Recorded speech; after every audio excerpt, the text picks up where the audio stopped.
Scanning of the breast and axilla.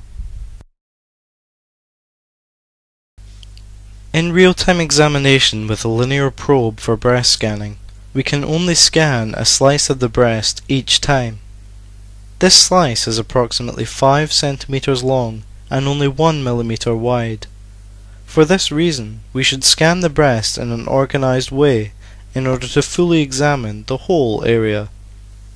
We can use either sagittal, transverse, or radial scans. This demonstration is a suggestion only, meaning that you may find a better way of doing this, or you may be taught otherwise. There is no contraindication to any of them, as long as we cover the whole breast and the results are reproducible. Positioning the patient. The patient is in the supine position, with the arms elevated behind the head. This way we put tension in the pectoralis muscles. We flatten and fixate the breast against the chest wall.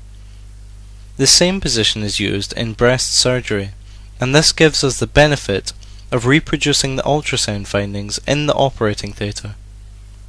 Flattening of the breast reduces the tissue thickness, improves sound penetration, reduces acoustic shadow, and provides a better image. In women with large breasts, a wedged pillow is placed behind the shoulder of the examined side to minimize tissue thickness. In larger breasts, part of the parenchyma may fall laterally, and we may need to shift the patient even more laterally.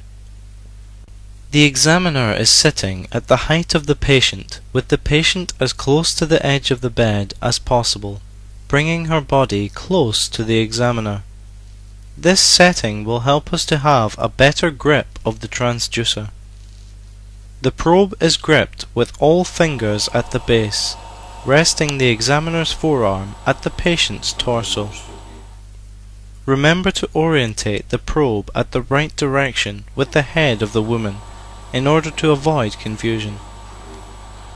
The transducer is moved by flexing the wrist only in order to follow the convex of the breast. We should feel the probe as a continuity of our hand, so we can apply gentle pressure to keep the contact with the skin as we are sliding across the breast contours. It should also give us a sense of palpation, so we can combine the ultrasound with the clinical evaluation. The pressure should be such to maintain a firm contact with the skin, but not to cause any discomfort to the woman. At any point we can apply more pressure to access the compressibility of the inframammary structures, helping us differentiate the cystic or solid lesions and the normal structure from a tumour.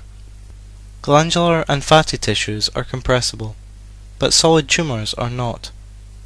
In cases of increased attenuation, we can differentiate the artifacts from a sound-absorbing tumour by applying more pressure.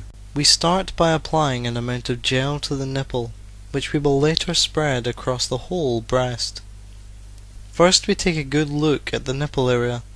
This will give us a good image of the size of the breast, and we can estimate the distance between the skin and the pectoralis muscle.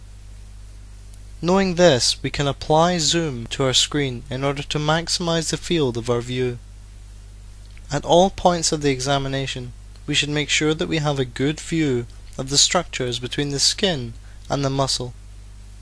Holding the probe vertically to the skin, following the shape of the breast. We start by applying the probe vertically to the skin at the 12 o'clock position on the nipple area, and then move upwards until we reach the edge of the breast. Then we move laterally towards the edge of the pectoralis muscle.